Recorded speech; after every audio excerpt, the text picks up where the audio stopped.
মুখে দাড়ি নেই, কিন্তু নবীর সম্মানের প্রতি ভালোবাসা ছিল আকাশ ছোঁয়া। যে ভালোবাসার কারণে ১৯ বছর বয়সে তাকে শহীদ হতে হয়েছিল, উঠতে হয়েছিল ফাঁসির মঞ্চে। বলছিলাম ১৯২৩ সালের সেই কাঠমিস্ত্রি ইলমুদ্দিনের কথা। গাজী শহীদ ইলমুদ্দিন অবিভক্ত ভারতের লাহোরে ১৯০৮ সালের ৪ ডিসেম্বর জন্মগ্রহণ করেন। তার পিতা একজন কাঠমিস্ত্রি ছিলেন। বয়ঃপ্রাপ্ত হলে তিনিও বাবার সাথে দোকানের কাজে যোগ দেন। চলুন জেনে নেই সেই ঐতিহাসিক ঘটনা। ১৯২৩ সালে রাজপাল রঙ্গিলা রসুল নামে একটি বই লেখেন। এই বইয়ে মহানবী হজরত মুহাম্মদ সাল্লাল্লাহু আলাইহি ওয়াসাল্লামকে নিয়ে কুৎসা রটনা করা হয়েছিল। বইটির লেখক ছিলেন প্রসাদ প্রতাপ, ছদ্মনাম ছিল চামতি পণ্ডিত। তখন ভারতীয় মুসলিমরা বইটির নিষিদ্ধের দাবি জানায়। এ নিয়ে বিক্ষোভ চরমে পৌঁছালে লাহোরে সেশন কোর্টে মুসলিম আইনজীবীরা মামলা করেন। আদালত রাজপালকে দোষী সাব্যস্ত করেন। তাকে দাঙ্গা বাঁধানোর প্রচেষ্টায় দোষী সাব্যস্ত করে সাজা দেয় সেশন কোর্ট। পরে রাজপাল হাইকোর্টে আপিল করেন। আপিল আদালতে এর শুনানি করেন জাজ দিলীপ সিং। তিনি সংক্ষিপ্ত রায়ে উল্লেখ করেন, তার বইতে যা লেখা আছে ইন্ডিয়ার প্যানাল কোডের সেকশন ১৫৩ লঙ্ঘন করে না। অর্থাৎ তাকে দাঙ্গা অভিযোগ থেকে অদ্ভুত এক রায়ের মাধ্যমে মুক্তি দেওয়া হয়। নবীকে ব্যঙ্গ করাকে ইংরেজরা মত প্রকাশে স্বাধীনতা হিসেবে উল্লেখ করে। এটি পক্ষপাতপূর্ণ রায় হিসেবে ব্যাপক সমালোচিত হয়। এই ঘটনা লাহোর থেকে ঢাকা সব মুসলিমদের কাছে ঘৃণ্য বলে পরিগণিত হয়। এই ঘটনা নিয়ে বিক্ষোভ, মিছিল, সম্মেলন চলতেই থাকে। কিন্তু ব্রিটিশ সরকার মুসলিমদের দাবির প্রতি গুরুত্ব আরোপ করেনি। ইলমুদ্দিনের আব্দুল রশিদ নামে একজন বন্ধু ছিলেন। তাকে তিনি সিদা বলে ডাকতেন। সিদার বাবার দোকান ওয়াজির খান মসজিদের সামনে অবস্থিত ছিল। একদিন তারা দুই বন্ধু মসজিদের পাশ দিয়ে যাচ্ছিলেন। ওই সময় মসজিদের কাছে অনেক লোকের ভিড় দেখতে পান।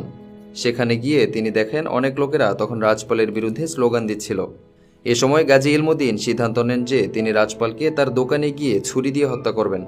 ইলমুদ্দিন তার বন্ধুর কাছে নিজের ইচ্ছার কথা জানান। একটি সূত্র মতে তারা দুজনেই বই প্রকাশক রাজপালকে হত্যার সিদ্ধান্ত নেয়। সময়টা ছিল ৬ সেপ্টেম্বর ১৯২৯ সাল। গাজী ইলমুদ্দিন সিদ্ধান্ত নেন যে তিনি রাজপালকে তার দোকানে গিয়ে ছুরি দিয়ে হত্যা করবেন। তারপর প্রকাশককে হত্যার উদ্দেশ্যে ইলমুদ্দিন বাজার থেকে ১ রুপি দিয়ে একটি ছুরি কিনে নিয়ে আসেন। ছুরিটি প্যান্টের ভেতর নিয়ে তিনি রাজপালের দোকানের দিকে এগিয়ে যান। এ সময় রাজপাল তার দোকানে উপস্থিত ছিলেন না। তার কিছুক্ষণ পর তিনি আসলে ইলমুদ্দিন তাকে জিজ্ঞাসা করেন, আপনি কি রাজপাল? উত্তর দেওয়ার সাথে সাথে রাজপালের বুকে ছুরি ঢুকিয়ে দেন ইলমুদ্দিন। হত্যার পর ইলমুদ্দিন পালানোর কোনো চেষ্টা করেনি। এরপরই পুলিশ ইলমুদ্দিনকে গ্রেফতার করে। অক্টোবরের ৪ তারিখ পাঞ্জাবের মিয়ানওয়ালি কারাগারে তাকে প্রেরণ করা হয়। তখন ভারতের আইনজীবী ফারুক হোসেন তার পক্ষে কথা বলেন, কিন্তু বিপক্ষীয় দলের দুইজন সাক্ষী ইলমুদ্দিনের বিপক্ষে সাক্ষী দেয়। পরবর্তীতে ইলমুদ্দিনকে হত্যাকারী হিসেবে সাব্যস্ত করা হয় এবং ভারতীয় দণ্ডবিধি অনুসারে মৃত্যুদণ্ডে দণ্ডিত করা হয়। ইলমুদ্দিন বই প্রকাশে ৬ বছর পর রাজপালকে হত্যা করে। এখানে উল্লেখ্য, ইলমুদ্দিন কোনো ধরনের আইনি প্রক্রিয়া যায়নি ও ইচ্ছাও প্রকাশ করেনি। ইলমুদ্দিন মনে করেছিলেন সে নবীর অবমাননাকারীকে হত্যা করার মাধ্যমে তার দায়িত্ব সম্পন্ন করেছেন। কিন্তু মুসলিম আইনজীবীরা ও রাজনীতিবিদরা তাকে বাঁচানোর সবশেষ চেষ্টা করেছিলেন। মহাকবি আল্লামা ইকবাল, ব্যারিস্টার মঈনুদ্দিন খান সহ অসংখ্য মুসলিম তার পক্ষে লড়াই করতে চায়। মুহাম্মদ আলী জিন্নাহ তার ডিফেন্স আইনজীবী হিসেবে মামলা হাতে নিল।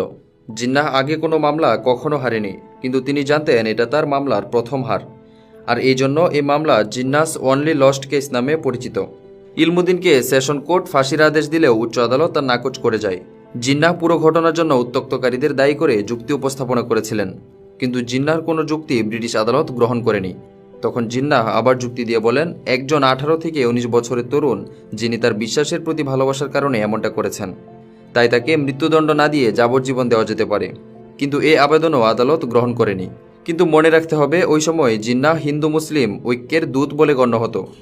তখন জিন্নাহ সম্পর্কে হিন্দু পত্রিকা লেখালেখি শুরু করে। এই কাজের জন্য জিন্নাহ হিন্দুদের কাছে সম্মানহানিকর হয়। জিন্নাহ আদালতে বারবার বলেছিলেন, এই আইন ভিন্নমতের কণ্ঠরোধ ও ধর্মের আলোচনার জন্য ব্যবহার হতে পারে। এরপরই কর্মকর্তারা ইলমুদ্দিনকে ফাঁসির মঞ্চে নিয়ে যায়। তবে তখনও রাষ্ট্রের সকল অ্যাডভোকেটগণ ছিলেন ইলমুদ্দিনের পক্ষে। তারা বলল, ইলমুদ্দিন, তুমি বলবে তখন তোমার মাথা ঠিক ছিল না। কিন্তু তিনি তা না বলে আদালতের কাঠগড়ায় দাঁড়িয়ে বলল, আমি স্বেচ্ছায় সজ্ঞানে তাকে হত্যা করলাম। পরে যখন অ্যাডভোকেটগণ জিজ্ঞাসা করলেন, তুমি এভাবে বলছো কেন? তিনি বলেন, আমাকে স্বপ্নে রাসূল সাল্লাল্লাহু আলাইহি সাল্লাম বলেছেন, ইলমুদ্দিন তাড়াতাড়ি আসো, আমি তোমার জন্য অপেক্ষায় আছি। মুসলমানরা ইলমুদ্দিনকে লাহোরে কবর দিতে চেয়েছিলেন, যেখানে কিনা তাকে লিয়ানিতে জানাজা ছাড়াই দাফন করা হয়েছিল। এ নিয়ে মুসলমানরা প্রচণ্ড বিক্ষোভে ফেটে পড়েন। ইলমুদ্দিনের মৃত্যুর খবর দাবানলের মতো ছড়িয়ে পড়ে। শহীদের লাশ দাফন নিয়ে তুমুল আন্দোলন শুরু হয়। মুসলিমদের তোপের মুখে পড়ে ব্রিটিশ সরকার ভীত হয়ে পড়ে। তখন ব্রিটিশ সরকার বুঝতে পারে এভাবে চলতে থাকলে আন্দোলন থামানো মুশকিল হয়ে যাবে। পরে পরিস্থিতি সামাল দিতে ব্রিটিশ সরকার ইলমুদ্দিনের লাশ কবর থেকে পুনরায় তুলতে বাধ্য হয়। ১৯২৯ সালের ১৪ নভেম্বর, ১৪ দিন পর ইলমুদ্দিনের লাশ কবর থেকে তোলা হয়। 2 দিন পর ট্রেনে করে লাহোরে পৌঁছায়। কিন্তু অবাক করার বিষয় হলো 2 দিনে ইলমুদ্দিনের লাশ কবরে থাকার পরও তার শরীর দিয়ে কোনো দুর্গন্ধ, কাপড়ে পচন বা লাশের কোনো পরিবর্তনই দেখা যায়নি। সে সময় সমস্ত শহর ও আশেপাশের মানুষজন জানাজায় অংশগ্রহণ করেন। লাহোরের ভাটিচর থেকে শুরু করে সুমনাবাদ পর্যন্ত মানুষ ভরে যায়। জানা গেছে যে প্রায় 6 লাখ মানুষ জানাজায় অংশ নিয়েছিলেন। তখন তার খাটিয়া বহন করেছিলেন কবি আল্লামা ডক্টর ইকবাল। ইলমুদ্দিনের বাবা বিশ্ববিখ্যাত কবি আল্লামা ডক্টর ইকবালকে জানাজার নামাজ পড়াতে বলেন, কিন্তু আল্লামা ইকবাল সেটা করতে চাননি। তিনি বলেন, আমি একজন পাপী ব্যক্তি, ইসলামের এই বীরের জানাজার নামাজের ইমাম হবার যোগ্যতা আমার নেই। তখন ওয়াজিদ খান মসজিদের ইমাম আল্লামা জাফর আলী খান ও মোহাম্মদ শামসুদ্দিন জানাজার নামাজে নেতৃত্ব করেন। লাহোরের ভাওয়ালপুর রোডের কাছে মিয়ানসার কবরস্থানে ইলমুদ্দিনের লাশ সম্মানের সাথে দাফন করা হয়। পাকিস্তান জুড়ে স্থাপনা অসংখ্য রাস্তা, পার্ক, হাসপাতাল গড়ে ওঠে ইলমুদ্দিনের নামে। তার প্রতি সম্মান প্রদর্শনের জন্য মিয়ানওয়ালি কারাগারে গাজী ইলমুদ্দিন শহীদ মসজিদ নামে একটি মসজিদ তৈরি করা হয় এবং তার মাজার জিয়ারতে লাহোর জুড়ে এখন অন্যতম আকর্ষণ।